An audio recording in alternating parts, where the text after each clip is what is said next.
তারপর একদিন আমার ঘুমের ঘরে আমার বাজানকে বললাম, আচ্ছা বাজান, আপনি কেন আমার এত তাড়াতাড়ি ছাইরা গেলেন? আপনার সমানে যারা এই দুনিয়া আইছে তারা সকলেই তো তাদের বাবার কাছে রইয়া গেছে, আপনি কেন এত তাড়াতাড়ি চলে গেলেন? আপনার শূন্যতা তো এখনো আমার মন ভরে নাই।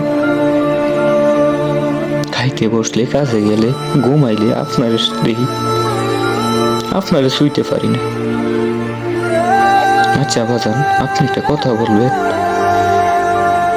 আপনি যখন আপনার মায়ের গর্ভে 8 মাসের অবস্থায় ছিলেন, আপনার রাইখে আমি দূরপ্রবাসে পাড়ি জমাইছি আপনার ভবিষ্যতের উজ্জ্বল করার লাইয়া। কথা জানেন বাজান, এই বিদেশে আমি আসলাম হলে না, আপনি যখন আপনার মার কোলে, আপনার মার গর্ভে আইছেন, তখন না আমার অনেক টেনশন হয়েছে, কি করা যায়।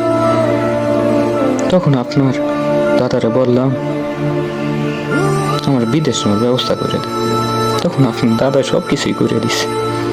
দেখেন কি সুন্দর ব্যবস্থা হয়েছে। আপনি 8 মাস আর 1 মাস বাকি আছে, আপনি দুনিয়ায় আইবেন। আপনি দুনিয়ায় আওয়ার আগেই আমি চলে আইছি বিদেশ। এইটাই কি সবচেয়ে বড় অভিমান করছেন?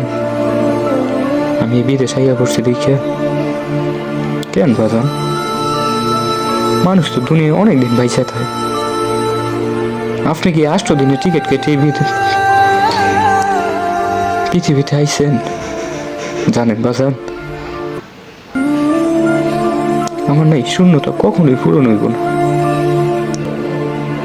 আপনার তো সুন্দর করে আমি কথা কইছি, কত মাসের বেতন পাই আপনার বইছি।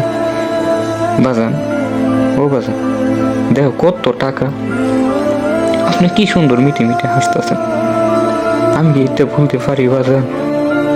ও বাজান, বাজান, এখন তো সবাই ফেসবুকে স্ট্যাটাস দেয়, এটা আমার বাবার কোলে দেয়, সকলেই সবার বাবার কোলে ফিরে যাইতেছে প্রবাস থেকে।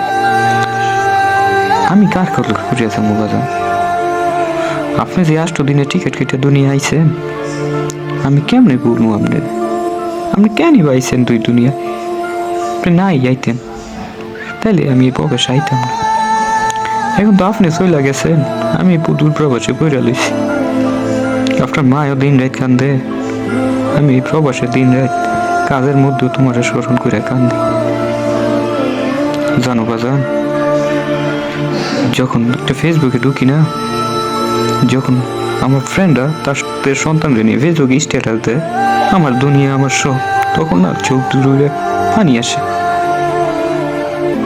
তখন আমি কেমনে কুলাই, কেমনে মনটারে বুঝতেই বাজান। ও বাজান, তুমি ভালো থাইকো বাজান, আমগুলাইকে দোয়া করো বাজান, আল্লাহ যাতে তোমার সব সময় ভালো রাখে, এই দোয়াই করি।